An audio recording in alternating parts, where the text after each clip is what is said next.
नमस्कार दोस्तों, मैं Parasnath life high study IAS में आपका स्वागत है। आज हम लोग राजा महेंद्र प्रताप सिंह राज्य विश्वविद्यालय अलीगढ़ के बीएड थर्ड सेमेस्टर एग्जाम 2023 जो 14 दिसंबर 2023 से एग्जाम होने जा रहा है, उसके लिए पेपर 301 अर्थात ज्ञान एवं पाठ्यक्रम या नॉलेज एंड करिकुलम का फुल प्रैक्टिस से 13 हल करेंगे। इसके टॉप 75 अति महत्वपूर्ण प्रश्न हल करेंगे। यहाँ से निश्चित रूप से एग्जाम में प्रश्नों के सेम टू सेम आने की संभावना है, इसलिए आप लोग वीडियो को पूरा देखिएगा।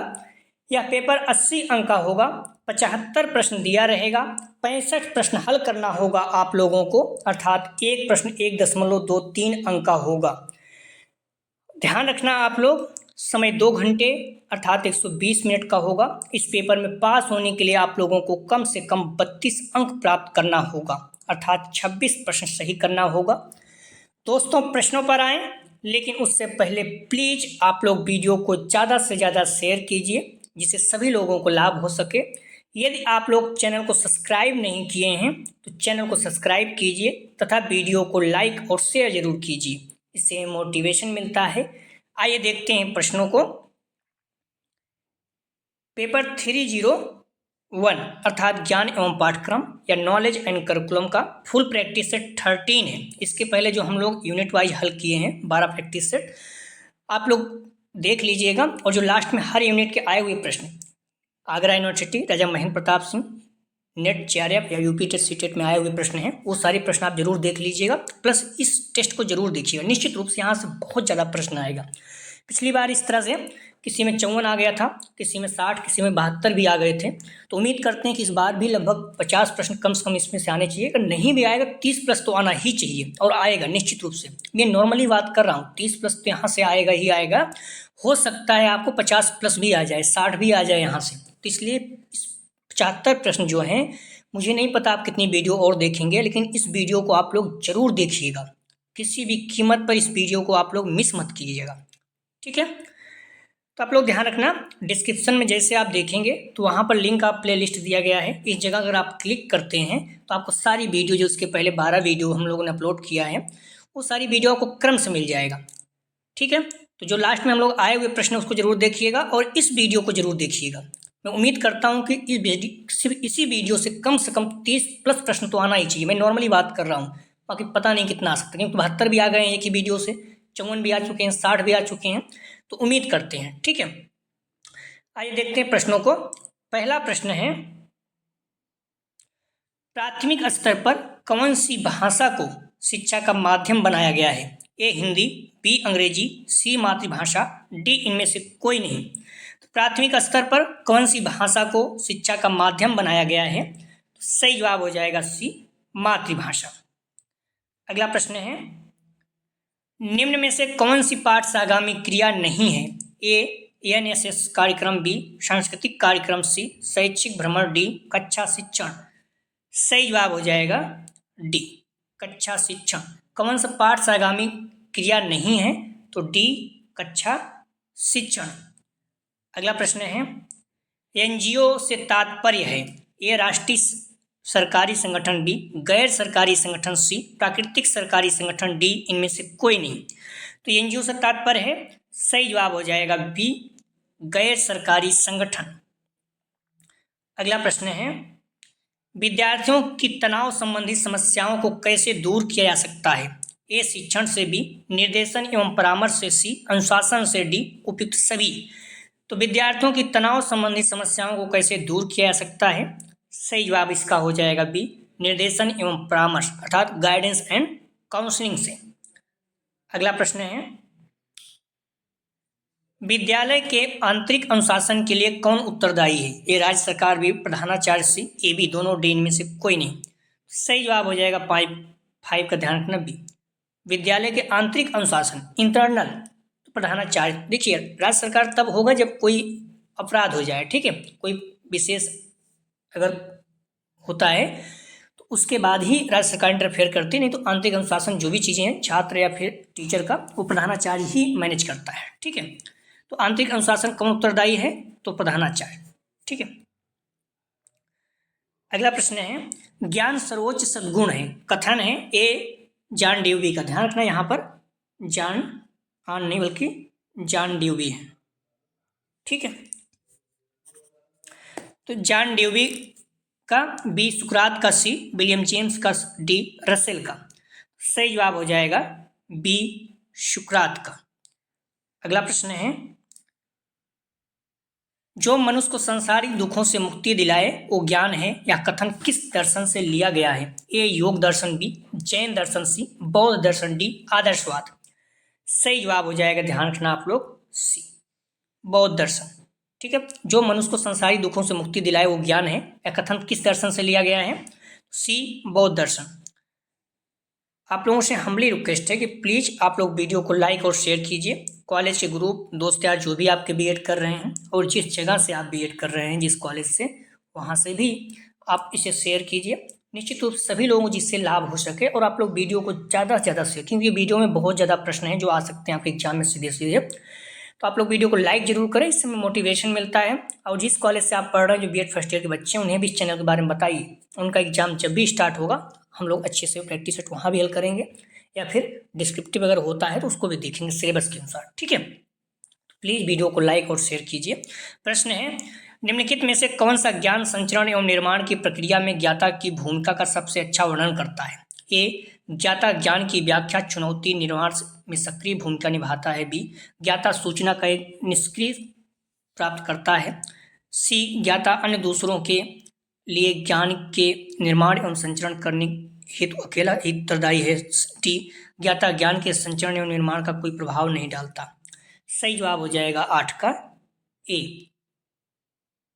ज्ञाता ज्ञान की व्याख्या चुनौती और निर्माण में सक्रिय भूमिका निभाता है। अगला प्रश्न है, निम्न में से कौन सा पाठचर्या का मूल तत्व नहीं है? ए उद्देश्य, बी वित्तिक विकास, सी शिक्षण विधियों, डी पाठ्यवस्तु।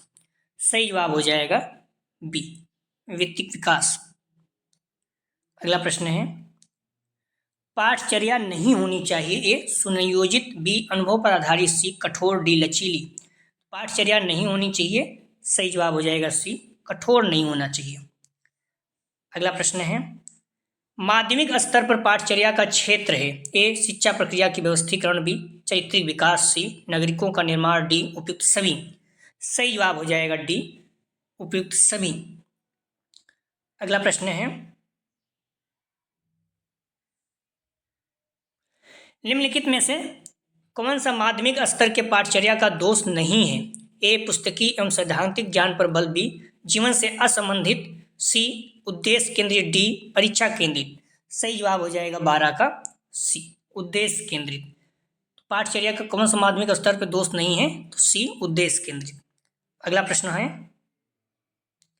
पाठचर्या का कौन सा प्रकार गांधी जी के बुनियादी शिक्षा सिद्धांत पर आधारित है? ए परंपरागत पाठचर्या, बी शिल्प कला केंद्रित पाठचर्या, सी समस्या आधारित पाठचर्या, डी मूल पाठचर्या। तो पाठचर्या का कौन सा प्रकार गांधी जी के बुनियादी शिक्षा सिद्धांत पर आधारित है? सही जवाब हो जाएगा 13 का, ध्यान रखना, बी शिल्प कला केंद्रित पाठचर्या। अगला प्रश्न है, व्यवसायिक कोर्स के अंतर्गत पाठचर्या का प्राथमिक उद्देश्य क्या है? ए छात्रों को व्यापक आधार की शिक्षा प्रदान करना, बी एक विशिष्ट शिक्षा क्षेत्र में प्रवेश स्तर की नौकरियों के लिए छात्रों को तैयार करना, सी छात्रों में रचनात्मक चिंतन एवं समस्या समाधान के कौशल का विकास करना, डी छात्रों को करियर के विभिन्न विकल्पों से परिचित कराना। सही जवाब हो जाएगा, ध्यान रखना, इसका सी छात्रों में रचनात्मक चिंतन एवं समस्या समाधान के कौशल का विकास करना, सी इसका सही जवाब हो जाएगा, ठीक है। अगला प्रश्न है, ज्ञान प्राप्ति के स्रोत हैं, ए तर्क बुद्धि, बी इंद्रिय अनुभव, सी अंतः प्रज्ञा, डी उपयुक्त सभी। सही जवाब हो जाएगा डी उपयुक्त सभी।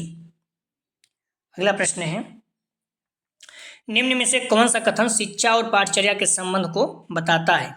ए पाठचर्या शिक्षा का उपसमुच्चय नहीं है, बी शिक्षा पाठचर्या का उपसमुच्चय है, सी शिक्षा और पाठचर्या भिन्न एवं असंबंधित प्रत्यय हैं, डी शिक्षा और पाठचर्या परस्पर संबंधित एवं परस्पर आश्रित प्रत्यय हैं। तो कौन सा कथन शिक्षा और पाठचर्या के संबंध को बताता है? सही जवाब हो जाएगा डी शिक्षा और पाठचर्या परस्पर संबंधित एवं परस्पर आश्रित प्रत्यय हैं, ठीक है, डी इसका सही जवाब हो जाएगा। अगला प्रश्न है, स्कूल है ए खेलने कूदने की जगह, बी सामाजिक बनाने की जगह, सी शिक्षण और अधिगम की जगह, डी उपयुक्त सभी। सही जवाब हो जाएगा 17 का, ध्यान रखना डी इसका सही जवाब है। अगला प्रश्न है, व्यवसायिक शिक्षा पाठचर्या में सम्मिलित नहीं है। मोस्ट इंपॉर्टेंट रखिएगा, नहीं शब्द आ जाए तो। ए कंप्यूटर से संबंधित course, B electronic engineering course, C सामान्य नैतिक शिक्षा, डी प्रबंधन से संबंधित कोर्स। तो व्यवसायिक शिक्षा पाठचर्या में संबंधित नहीं है, सही जवाब हो जाएगा सी सामान्य नैतिक शिक्षा। अगला प्रश्न है, स्कूल के वित्तीय प्रबंधन से तात्पर्य है ए आंतरिक फंड को स्टॉक मार्केट में निवेश करना, बी प्रशासकों को उचित वेतन देना, सी सभी खर्चे को बजट के भीतर ही सुनियोजित करना, डी उच्च प्रदर्शन करने वाले छात्रों को बोनस प्रदान करना। सही जवाब हो जाएगा 19 का, ध्यान रखना सी सभी खर्चे को बजट के भीतर ही सुनियोजित करना। अगला प्रश्न है, निम्नलिखित में से कौन सा पाठ सागामी क्रियाओं का मुख्य उद्देश्य नहीं है। ध्यान रखना नहीं है। ए शिक्षण एवं अधिगम से छुट्टी, बी भावात्मक विकास, सी शारीरिक विकास, डी मानसिक विकास। सही जवाब हो जाएगा ए शिक्षण एवं अधिगम से छुट्टी। अगला प्रश्न है, पाठ सागामी क्रियाओं का प्रकार नहीं है। ए शारीरिक क्रियाएं, बी आध्यात्मिक क्रियाएं, सी संगीत एवं कला से संबंधित क्रियाएं, डी नागरिक प्रशिक्षण संबंधी क्रियाएं। सही जवाब हो जाएगा 21 का, ध्यान रखना बी आध्यात्मिक क्रियाएं। अगला प्रश्न है, नेतृत्व का गुण नहीं है। ए संवेदनशीलता, बी सामाजिकता, सी आत्मकेंद्रित, डी ठोस निर्णय लेने की क्षमता। तो नेतृत्व का गुण नहीं है, सही जवाब हो जाएगा सी आत्मकेंद्रित। अगला प्रश्न है, नेतृत्व का वह तरीका जिसके अंतर्गत सारे अधिकार एक ही व्यक्ति में समाहित होते हैं। ए प्रजातांत्रिक नेतृत्व, बी संस्थागत नेतृत्व, सी निरंकुश नेतृत्व, डी साम्यवादी नेतृत्व। तो नेतृत्व का वह तरीका जिसके अंतर्गत सारे अधिकार एक ही व्यक्ति में समाहित होते हैं, सही जवाब हो जाएगा, ध्यान रखना सी ये निरंकुश नेतृत्व है। जैसे उत्तर कोरिया, ठीक है, तानाशाही जहां पर डिक्टेटर चलता है राज्य। अगला प्रश्न है, स्कूल के पाठचर्या में भाषा का अध्ययन अन्य विषयों की सफलता में कैसे योगदान देता है। ए पढ़ने व लिखने के कौशल में सुधार करके, बी ज्ञानात्मक विकास में वृद्धि करके, सी स्मृति और एकाग्रता बढ़ाकर, डी उपयुक्त सभी। सही जवाब हो जाएगा 24 का, डी उपयुक्त सभी। अगला प्रश्न है, निम्नलिखित में से कौन सा स्कूल पाठ्यक्रम दूसरी भाषा सीखने का संभावित लाभ है। निम्नलिखित में से कौन सा स्कूल पाठ्यक्रम दूसरी भाषा सीखने का संभावित लाभ है। तो ए संज्ञानात्मक एवं सामाजिक विकास में सुधार, बी सांस्कृतिक जागरूकता एवं संवेदनशीलता में कमी, सी अन्य विषयों के शैक्षिक प्रदर्शन में कमी, डी रोजगार के अवसरों में कमी। सही जवाब हो जाएगा 25 का, ए संज्ञानात्मक एवं सामाजिक विकास में सुधार। अगला प्रश्न है, कक्षागत नियंत्रण के अंतर्गत कक्षाध्यापक को क्या नहीं करना चाहिए। एक कक्षागत नियमों व मानकों का निर्माण, बी छात्रों के अवांछनीय कार्यों एवं व्यवहारों पर शारीरिक दंड, सी छात्रों के अच्छे कार्यों एवं व्यवहारों पर पुरस्कार एवं प्रोत्साहन, डी छात्रों की प्रगति एवं व्यवहार का विश्लेषण। तो कक्षागत नियंत्रण के अंतर्गत कक्षाध्यापक को क्या नहीं करना चाहिए, सही जवाब हो जाएगा, ध्यान रखना बी छात्रों के अवांछनीय कार्य एवं व्यवहारों पर शारीरिक दंड। अगला प्रश्न है, निम्नलिखित में से कौन सा विद्यालय के मित्रवत वातावरण हेतु आवश्यक घटक है। ए छात्रों को अपने साथियों को डराने एवं धमकाने के लिए प्रोत्साहित करना, बी छात्रों को सहयोगी गतिविधियों में भाग लेने के लिए सीमित अवसर देना, सी एक ऐसा वातावरण बनाना जहां छात्र शिक्षक कर्मचारी सुरक्षित एवं समर्पित महसूस करें, डी मामूली उल्लंघनों के लिए सख्त और कठोर अनुशासनात्मक उपायों को लागू करना। तो निम्नलिखित में से कौन सा विद्यालय के मित्रवत वातावरण हेतु आवश्यक घटक है। तो सही जवाब हो जाएगा, ध्यान रखना सी एक ऐसा वातावरण बनाना जहां छात्र शिक्षक एवं कर्मचारी सुरक्षित एवं समर्थित महसूस करें। अगला प्रश्न है, अनुशासन बनाने की सकारात्मक विधि नहीं है।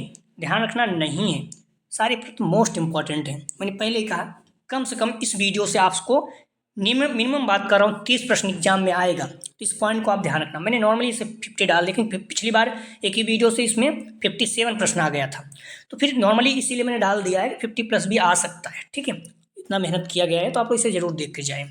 अनुशासन बनाने की सकारात्मक विधि नहीं है, तो ए शारीरिक दंड, बी पुरस्कार एवं प्रोत्साहन, सी नैतिक शिक्षा, डी विद्यालय नियम एवं परंपराएं। तो अनुशासन बनाने की सकारात्मक विधि नहीं है, सही जवाब हो जाएगा, ध्यान रखना, ए शारीरिक दंड। शारीरिक दंड जो है ये सकारात्मक विधि नहीं है, नकारात्मक विधि है। अगला प्रश्न है, स्कूल में अनुशासनात्मक मुद्दों को हल करने के लिए एक प्रभावी उपचारात्मक उपाय है। ए मामूली उल्लंघनों की सजा की गंभीरता से बढ़ाना, बी बिना स्पष्ट योजना के छात्रों को निलंबन या निष्कासित करना, सी व्यवहारों के कारणों को दूर करने के लिए परामर्श और सहायता के अवसर प्रदान करना, डी उपयुक्त सभी। सही जवाब हो जाएगा, ध्यान रखना, स्कूल में अनुशासनात्मक मुद्दों को हल करने के लिए एक प्रभावी उपचारात्मक उपाय है। सही जवाब हो जाएगा सी, दुर्व्यवहार के कारणों को दूर करने के लिए परामर्श और सहायता का अवसर प्रदान करना। अगला प्रश्न है, शिक्षक स्वमूल्यांकन से तात्पर्य है। ए एक प्रक्रिया जिसमें शिक्षक अपने स्वयं के प्रदर्शन का आकलन करते हैं, बी एक प्रक्रिया जिसमें छात्र अपने शिक्षकों का आकलन करते हैं, सी एक प्रक्रिया जिसमें अभिभावक शिक्षकों का आकलन करते हैं, डी इनमें से कोई नहीं। सही जवाब हो जाएगा ए एक प्रक्रिया जिसमें शिक्षक अपने स्वयं के प्रदर्शन का आकलन करते हैं। अगला प्रश्न है, शिक्षक जवाबदेही का महत्व है। ए निष्पक्ष रूप से शिक्षकों का मूल्यांकन करने में, बी शिक्षण कौशलों के सुधार में, सी शिक्षकों की गतिविधियों के नियंत्रण में, डी उपयुक्त सभी में। सही जवाब हो जाएगा डी उपयुक्त सभी में। अगला प्रश्न है, कक्षा में छात्रों के व्यवहार के प्रबंधन में शिक्षक की भूमिका है। ए छात्रों को दुर्व्यवहार के लिए दंडित करना, बी कक्षा में स्पष्ट नियम व अपेक्षाएं तय करना, सी छात्रों के लिए अतिरिक्त कार्य देना, डी छात्रों के प्रश्नों और जिज्ञासा को प्रोत्साहित करना। सही जवाब हो जाएगा बी कक्षा में स्पष्ट नियम एवं अपेक्षाएं तय करना। अगला प्रश्न है, कक्षा में छात्रों की व्यस्तता को प्रोत्साहित करने में शिक्षक की क्या भूमिका है। ए लंबे समय तक व्याख्यान देना, बी अंतःक्रिया शिक्षण विधियों का उपयोग करना, सी छात्र भागीदारी को प्रोत्साहित करना, डी छात्रों के साथ अलग अलग व्यवहार करना। तो कक्षा में छात्रों की व्यस्तता को प्रोत्साहित करने में शिक्षक की क्या भूमिका है। सही जवाब हो जाएगा बी अंतःक्रिया शिक्षण विधियों का उपयोग करना। अगला प्रश्न है, स्कूली व्यवस्था में सजा का प्राथमिक उद्देश्य क्या है। ए दुर्व्यवहार को रोकने के लिए, बी छात्रों को पुनर्वास प्रदान करने के लिए, सी अन्य छात्रों एवं शिक्षकों की रक्षा के लिए, डी उपयुक्त सभी। सही जवाब हो जाएगा ए दुर्व्यवहार को रोकने के लिए। अगला प्रश्न है, स्कूली व्यवस्था में दुर्व्यवहार को समाप्त करने के लिए एकमात्र साधन के रूप में दंड का उपयोग करने का निम्नलिखित में से कौन सा संभावित परिणाम है। ए छात्रों की नाराजगी और असंतोष में वृद्धि, बी छात्रों के शैक्षिक प्रदर्शन में सुधार, सी छात्र शिक्षक संबंधों में सुधार, डी रचनात्मकता में वृद्धि। तो स्कूली व्यवस्था में दुर्व्यवहार को समाप्त करने के लिए एकमात्र साधन के रूप में दंड का उपयोग करने का निम्नलिखित में से कौन सा संभावित परिणाम होगा। सही जवाब हो जाएगा, ध्यान रखना, ए छात्रों की नाराजगी और असंतोष में वृद्धि हो जाएगी। जाहिर सी बात, अगर आप दंड करेंगे तो छात्र दंडित करेंगे, दंड ही उपयोग करेंगे तो छात्र क्या होंगे, नाराज भी हो जाएंगे, असंतोष भी उनमें होगा। अनुशासन में तो नहीं आ जाएंगे, लेकिन एक होता नहीं, मन में असंतोष रहेगा। सबसे बेस्ट होता है आप उनसे बात करो। प्रश्न है, कक्षा में प्रौद्योगिकी के उपयोग पर पाठचर्या की रूपरेखा 2005-9 का क्या रुख था। ए प्रौद्योगिकी को व्याकुलता एवं हतोत्साहन के रूप में देखा गया, बी अधिगम को बढ़ाने के लिए प्रौद्योगिकी को एक मूल्यांकन उपकरण के रूप में देखा गया, सी रूपरेखा में प्रौद्योगिकी का उल्लंघन नहीं किया गया था, डी उपयुक्त में से कोई नहीं। सही जवाब हो जाएगा 36 का, ध्यान रखना, बी अधिगम को बढ़ाने के लिए प्रौद्योगिकी को एक मूल्यांकन उपकरण के रूप में देखा गया। अगला प्रश्न है, पाठचर्या की रूपरेखा 2005-9 को विकसित करने के लिए भारत में कौन सा संगठन जिम्मेदार था। ए राष्ट्रीय शैक्षिक अनुसंधान और प्रशिक्षण परिषद अर्थात NCERT, बी शिक्षा मंत्रालय, सी विश्वविद्यालय अनुदान आयोग अर्थात UGC, डी उनमें से कोई नहीं। सही जवाब हो जाएगा 37 का, ध्यान रखना आप लोग, ए राष्ट्रीय शैक्षिक अनुसंधान और प्रशिक्षण परिषद NCERT। अगला प्रश्न है, निम्नलिखित में से कौन सी भारत में बाल केंद्रित शिक्षा की प्रमुख विशेषता है? ए पारस्परिक शिक्षा विधियों का उपयोग, बी ज्ञान के प्राथमिक स्रोत के रूप में शिक्षक की भूमिका पर जोर, सी सीखने की प्रक्रिया में बच्चे की सक्रिय भागीदारी पर जोर, डी इनमें से कोई नहीं। सही जवाब हो जाएगा 38 का, ध्यान रखना आप लोग, सी सीखने की प्रक्रिया में बच्चे की सक्रिय भागीदारी पर जोर। अगला प्रश्न है, स्थानीय निकाय विद्यालय पाठचर्या में किस प्रकार योगदान दे सकते हैं? ए स्थानीय जरूरतों और प्राथमिकताओं की पहचान करना, बी पाठचर्या विकास के लिए धन उपलब्ध कराना, सी शिक्षकों के लिए प्रशिक्षण सत्र आयोजित करना, डी उपयुक्त सभी। सही जवाब हो जाएगा डी उपयुक्त सभी। अगला प्रश्न है, निम्नलिखित में से कौन सा स्कूल पाठचर्या के निर्माण में कई संस्थाओं को शामिल करने का संभावित लाभ है? ए दृष्टिकोण की अधिक विविधता, बी संसाधनों का कुशल उपयोग, सी पाठचर्या का अधिक प्रभावी क्रियान्वयन, डी उपयुक्त सभी। सही जवाब हो जाएगा डी उपयुक्त सभी। अगला प्रश्न है, शैक्षिक पाठ्यक्रम में ज्ञान का प्रतिनिधित्व स्पष्ट रूप से पक्षपाती है, या एक मौलिक, बी समाजवादी, सी नरमपंथी, डी शिक्षाविद। शैक्षिक पाठ्यक्रम में ज्ञान का प्रतिनिधित्व स्पष्ट रूप से पक्षपाती है या क्या है? सही जवाब हो जाएगा ए मौलिक है। अगला प्रश्न है, निम्न में से कौन न्याय दर्शन के अनुसार ज्ञान का प्रकार नहीं है? ए प्रत्यक्ष ज्ञान, बी अन्मेय ज्ञान, सी शब्द ज्ञान, डी मति ज्ञान। कौन सा न्याय दर्शन के अनुसार ज्ञान का प्रकार नहीं है? सही जवाब हो जाएगा डी मति ज्ञान। प्रत्यक्ष ज्ञान, अन्मेय ज्ञान और शब्द ज्ञान है, तो आप लोग ध्यान रखना थोड़ा सा, ठीक है। कौन सा न्याय दर्शन के अनुसार ज्ञान का प्रकार नहीं है, ठीक है। 42 का सही जवाब हो जाएगा डी। अगला प्रश्न है, ज्ञान वह है जो मनुष्य के मन को प्रकाशित करता है, या कथन किसका है? ए प्लेटो, बी अरस्तु, सी रसेल, डी सुकरात। सही जवाब हो जाएगा सी रसेल का। अगला प्रश्न है,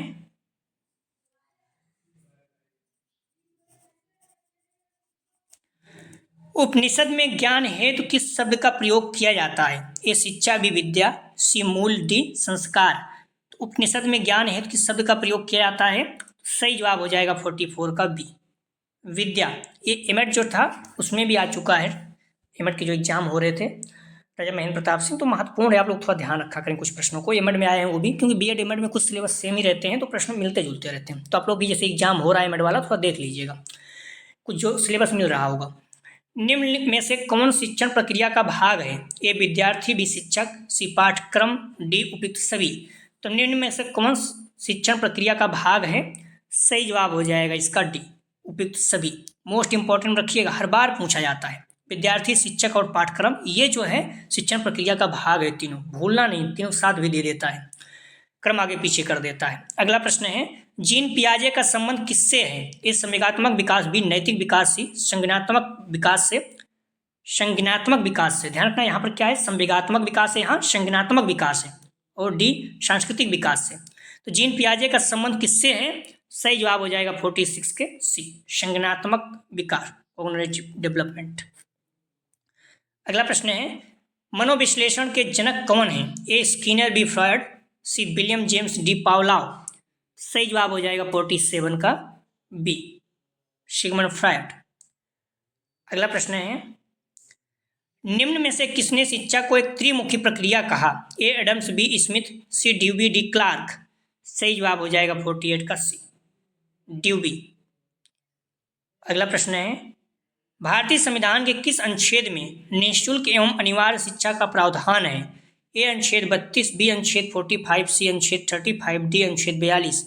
तो भारतीय संविधान के किस अनुच्छेद में निःशुल्क एवं अनिवार्य शिक्षा का प्रावधान है? सही जवाब हो जाएगा बी अनुच्छेद 45।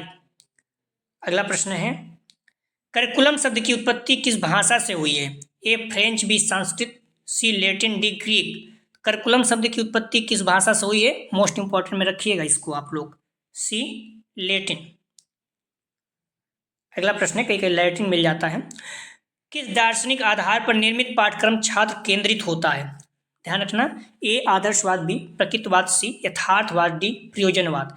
किस दार्शनिक आधार पर निर्मित पाठ्यक्रम छात्र केंद्रित होता है? सही जवाब हो जाएगा बी, प्रकृतिवाद। कहीं कहीं आपको प्रयोजनवाद मिल जाएगा, लेकिन आप लोग क्लियर ध्यान रखना प्रकृतिवाद है, ठीक है। तो किस दार्शनिक आधार पर निर्मित पाठ्यक्रम छात्र केंद्रित होता है? बी, प्रकृतिवाद पर। बालक के मनोविज्ञान को समझते हुए शिक्षण की व्यवस्था करना तथा उनकी अधिगम संबंधी कठिनाइयों को दूर करना बाल केंद्रित शिक्षण कहलाता है। प्राकृतिक ज्ञान का सिद्धांत बताता है कि स्वाभाविक रूप से सीखने और विकसित होने का अधिकार बालक का ही है। अगला प्रश्न है, स्वामी विवेकानंद ने पाठचर्या के प्रकार बताए हैं। ए, आध्यात्मिक पाठचर्या, बी, भौतिक पाठचर्या, सी, ए, बी, दोनों, डी, इनमें से कोई नहीं।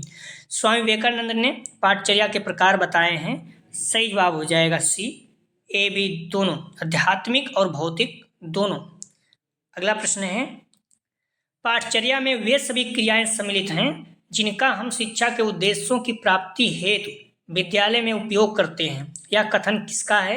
ए, मुनरो का, बी, फॉवेल का, सी, टेलर का, डी, कनिंघम का। सही जवाब हो जाएगा, ध्यान रखना, पाठचर्या में वे सभी क्रियाएं सम्मिलित हैं जिनका हम शिक्षा के उद्देश्यों की प्राप्ति हेतु विद्यालयों में उपयोग करते हैं, कथन है। सही जवाब हो जाएगा ए, मुनरो का। ये महत्वपूर्ण है, बार बार ध्यान रखना कि कथन जो है बहुत ज़्यादा है, तो आप लोग कितना रटेंगे? तो कम से कम जो एग्जाम में आए हुए हैं उन्हीं कथन को अगर आप रट लेते हैं तब भी महत्वपूर्ण है, हो जाएगा अपना, ठीक है। तो जो हर यूनिट का हम लोगों ने लास्ट में किया है, आप देखेंगे तो लगभग 9, 11, 12, 9, 10, 11, 12 ये चारों जो है हर यूनिट से आए हुए प्रश्न हैं। बीएड आगरा यूनिवर्सिटी, राजा महेंद्र प्रताप सिंह, नेट जेआरएफ और यूपी टेस्ट सीटेट में, इन्हें आप देख कर जरूर जाइएगा। और जो भी इस प्रैक्टिस सेट को हल कर रहे हैं 13 वाला, इसे आप अब तक कितना पढ़े हैं मुझे नहीं पता, लेकिन इसे और जो आए हुए प्रश्न हैं जरूर देखिएगा, ठीक है।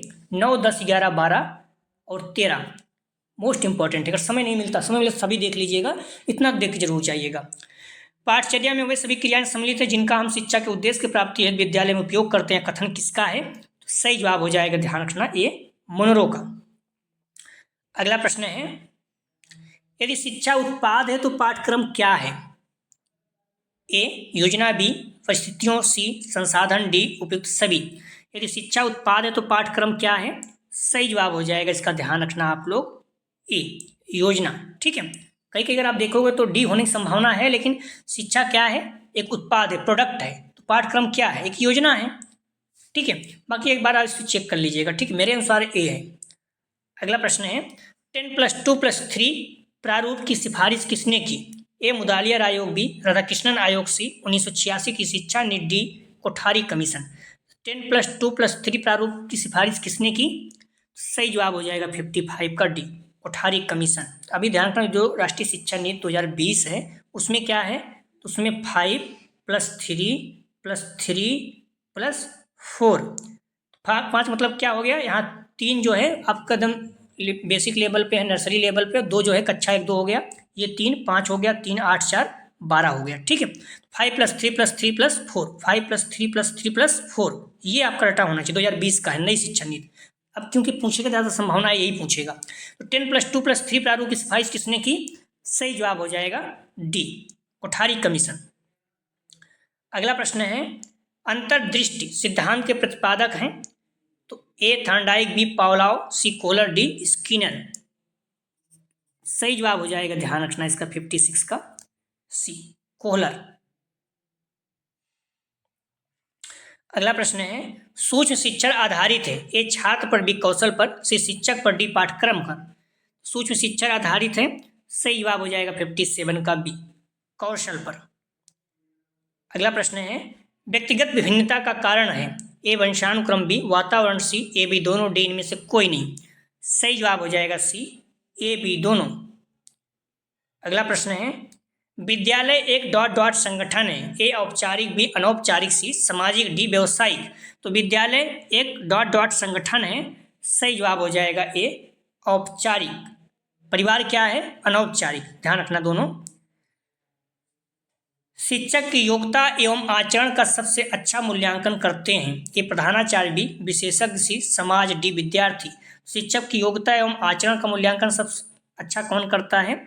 सही जवाब हो जाएगा डी, विद्यार्थी। अगला प्रश्न है, पाठ सागामी क्रियाओं का मुख्य उद्देश्य है? ए, विद्यालय के शैक्षिक कार्यक्रम को उच्चत करना, बी छात्रों में स्वशासन उत्पन्न करना, सी बालकों में सर्वांगीण विकास में योगदान देना, डी उपयुक्त सभी। सही जवाब हो जाएगा, ध्यान रखना इसका 61 का डी, सभी। अगला प्रश्न है, संविधान के किस अनुच्छेद के अनुसार हिंदी हमारी राजभाषा है? ए अनुच्छेद 348, बी अनुच्छेद 343, सी अनुच्छेद 345, डी अनुच्छेद 351। संविधान के किस अनुच्छेद के अनुसार हिंदी हमारी राजभाषा है? सही जवाब हो जाएगा बी अनुच्छेद 343। अगला प्रश्न है, निम्न में से कौन सा कथन सत्य नहीं है? ए शिक्षण एक कला है, बी शिक्षकों को प्रशिक्षित किया जा सकता है, सी शिक्षक जन्मजात होते हैं, डी उपयुक्त सभी। सही जवाब हो जाएगा 63 का। ध्यान रखना कौन सा कथन सत्य नहीं है अर्थात गलत है। तो शिक्षक जन्मजात होते हैं ये गलत है, क्योंकि आपको भी पता है शिक्षक जन्मजात नहीं होते हैं। 63 का सही जवाब हो जाएगा सी। अगला प्रश्न है, त्रिभाषा सूत्र स्वीकार किया गया? ए 1952 में, बी 1957 में, सी 1958 में, डी 1968 में। त्रिभाषा सूत्र स्वीकार किया गया, सही जवाब हो जाएगा डी 1968 में। महत्वपूर्ण बार बार पूछा जाता है, ठीक है। त्रिभाषा सूत्र कब स्वीकार किया गया? तो 1968 में, ध्यान रखना।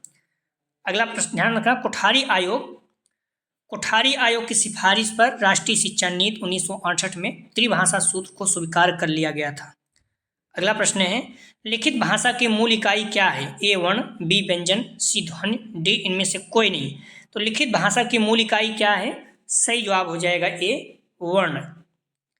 अगला प्रश्न है, राष्ट्रीय पाठ्यक्रम की रूपरेखा 2005 किसके द्वारा तैयार की गई थी? राष्ट्रीय पाठ्यक्रम की रूपरेखा 2005 किसके द्वारा तैयार की गई थी? तो ए यूजीसी, बी भारत सरकार, सी एनसीईआरटी, डी शिक्षा विभाग। तो राष्ट्रीय पाठ्यक्रम की रूपरेखा 2005 किसके द्वारा तैयार की गई थी? सही जवाब हो जाएगा सी एनसीईआरटी। मोस्ट इंपॉर्टेंट में रखिएगा इसको। निवेदन है आप लोगों से, प्लीज़ वीडियो को लाइक और शेयर जरूर करें। आप लोग कुछ नहीं तो कम से कम लाइक तो कर सकते हैं जितने लोग देख रहे हैं। आप सब कोई ध्यान रखिए, कोई भी नुकसान नहीं। अगर आप लाइक करेंगे तो आपको कोई नुकसान नहीं होगा, लेकिन हमें मोटिवेशन मिलता है कि हाँ आप लोगों को वीडियो पसंद आ रही है। तो प्लीज़ अगर रत्ती भर आपको बेनिफिट हो रहा है तो आप लोग वीडियो को लाइक करो यार। विशिष्ट बालक का अर्थ है, प्रश्न है, विशिष्ट बालक का अर्थ है ए मंदबुद्धि बालक, बी प्रतिभाशाली बालक, सी सृजनात्मक बालक, डी उपयुक्त सभी। विशिष्ट बालक का अर्थ है, सही जवाब हो जाएगा डी उपयुक्त सभी। अगला प्रश्न है, ध्यान रखना इसके बाद हम लोग पेडागोजी स्टार्ट करेंगे, तो आप लोग जो भी कहें स्टार्ट कर देंगे कल से, ठीक है। थोड़ा समय कम है अपने पास भी, बट कोशिश करेंगे जो भी जितना हो सकेगा। आप लोग पढ़ते रहिए अच्छे से बुक और मॉडल पेपर। ध्यान रखिए बुक और मॉडल पेपर हमेशा आप लोग पढ़ते रहिए, जब जितना टाइम हो सके। नहीं टाइम है तो मोबाइल पे कहीं भी आ रहे हैं जा रहे हैं, आप जो अपने प्रश्न है इसको रट डालिए, बस आपके सारे लगभग प्रश्न सही होने की संभावना है। प्रश्न है, शिक्षक मनुष्य का निर्माता होता है या कथन किसका है? A Mudaliar commission, B John Adams, C Kothari commission, D H.G. Wells. तो शिक्षक मनुष्य का निर्माता होता है या कथन किसका है? तो सही जवाब हो जाएगा बी जॉन एडम्स। अगला प्रश्न है, विद्यार्थी की रुचि को बनाए रखने के लिए शिक्षकों को क्या करना चाहिए? ए प्रश्न पूछना, बी चर्चा, सी कहानी सुनाना, डी भाषण देना। तो विद्यार्थियों की रुचि को बनाए रखने के लिए शिक्षकों को क्या करना चाहिए? सही जवाब हो जाएगा 69 का ए प्रश्न पूछना। अगला प्रश्न है, निम्न में से कौन नेतृत्व का बौद्धिक गुण नहीं है? ए मानसिक क्षमता, बी उत्तम स्वास्थ्य, सी निर्णय लेने की क्षमता, डी वैज्ञानिक दृष्टिकोण। तो निम्न में से कौन नेतृत्व का बौद्धिक गुण नहीं है? सही जवाब हो जाएगा बी उत्तम स्वास्थ्य। मानसिक क्षमता, निर्णय लेने की क्षमता, वैज्ञानिक दृष्टिकोण ये सारे बौद्धिक गुण हैं, ठीक है। लेकिन बी जो है उत्तम स्वास्थ्य ये हेल्थ से संबंधित है। अगला प्रश्न है, छात्रों में अनुशासन बनाए रखने के लिए उनसे प्रश्न पूछेंगे, बी छात्रों को शोर करने से रोकेंगे, सी छात्रों से नियमों का पालन कराएंगे, डी छात्रों पर उत्तरदायित्व सौंपेंगे। छात्रों में अनुशासन बनाए रखने के लिए सही जवाब हो जाएगा डी छात्रों पर उत्तरदायित्व सौंपेंगे, ठीक है। अगला प्रश्न है, किस विद्वान ने नेतृत्व को एक व्यवहारिक कौशल के रूप में परिभाषित किया? A Bernard, B Broadwell, C Keith David, D Peter Drucker. किस विद्वान ने नेतृत्व को व्यवहारिक कौशल के रूप में परिभाषित किया? सही जवाब हो जाएगा सी कीथ डेविस। अगला प्रश्न है, यह कथन किसका है? नेतृत्व व्यक्तियों के समूह को निश्चित दिशा में ले जाने का साधन है। ए पीटर ड्रकर, बी मार्टिन वर्डवेल, सी स्टॉकडेल डी बर्नार्ड। यह कथन किसका है? नेतृत्व व्यक्तियों के समूह को निश्चित दिशा में ले जाने का साधन है। सही जवाब हो जाएगा बी, मार्टिन ब्रॉडवेल। अगला प्रश्न है, सफल शिक्षक कौन है? ए, जिसका व्यक्तित्व प्रभावशाली है, बी, जिसका अनुशासन कठोर है, सी, जो अपने विषय का प्रकांड विद्वान है, डी, जिसकी अभिव्यक्ति प्रभावशाली है। सफल शिक्षक कौन है? सही जवाब हो जाएगा डी, जिसकी अभिव्यक्ति प्रभावशाली है। हमारी रिक्वेस्ट है आप लोग वीडियो को लाइक कीजिए प्लीज। पुरस्कार प्रदान करना अनुशासन बनाने की किस विधि के अंतर्गत आता है? ए, सकारात्मक विधि, बी, नकारात्मक विधि, सी, ए, बी, दोनों, डी, इनमें से कोई नहीं। तो पुरस्कार प्रदान करना अनुशासन बनाने की किस विधि के अंतर्गत आता है? सही जवाब हो जाएगा ए, सकारात्मक विधि। ठीक है, तो आप लोग ध्यान रखना 75 प्रश्न था, इसमें से निश्चित रूप से आप लोग सारे प्रश्नों को अच्छे से रट लीजिए। अब तक क्या पढ़े हैं पता नहीं, लेकिन जो 9, 10, 11, 12 और 13 इतना आप लोग जरूर पढ़ लीजिएगा। और डिस्क्रिप्शन में आप जाएंगे तो सबसे पहले देखेंगे लिंक, आप प्लेलिस्ट दिया हुआ है, इस जगह पे आप क्लिक करेंगे तो आप सारी वीडियो क्रम से मिल जाएगा। ठीक है, इसके नीचे जस्ट देखेंगे ऑल पेपर का, सारे पेपर का क्रम से मिल जाएगा। ठीक है, ध्यान रखना। अभी हम लोग इसके बाद पेडागोजी देखेंगे। ठीक है, बाकी जो टाइम बचता है फुल प्रैक्टिस सेट 14 भी देखेंगे, लेकिन जो भी प्रैक्टिस सेट हो चुके हैं अगर आप लोग पूरे पढ़ के जाते हैं, विश्वास दिलाता हूँ सारे प्रश्न लगभग आपके आ जाएंगे। लेकिन जो ये वीडियो है इसे तो आप किसी भी कीमत पर सभी लोग देखिएगा और हर किसी को शेयर कीजिए प्लीज़, वीडियो को लाइक कीजिए। बहुत मेहनत से प्रश्न बनाए जाते हैं, आप भी देख चुके हो। कुछ भी प्रश्न में पिछली बार आप देखे होंगे तो कुछ ऐसे प्रश्न थे जिसमें आप 50 में 75 में 50 प्रश्न आ जाते थे कि वीडियो से, 73 प्रश्न आ जाते थे, 72 प्रश्न, 62 प्रश्न, 60 प्रश्न आते थे। तो आप लोग विश्वास कीजिए, अच्छे से बुक, मॉडल पेपर, जो भी टाइम बचा है अच्छे से पढ़ते रहिए। दोस्तों डिस्क्रिप्शन और कमेंट सेक्शन दोनों जगह पर व्हाट्सअप टेलीग्राम का लिंक दिया गया है, तो आप लोग ज्वाइन कर लीजिए। वीडियो को ज़्यादा से ज़्यादा शेयर कीजिए, निवेदन है आपको, प्लीज़ वीडियो को लाइक कीजिए। वीडियो देखने के लिए धन्यवाद दोस्तों।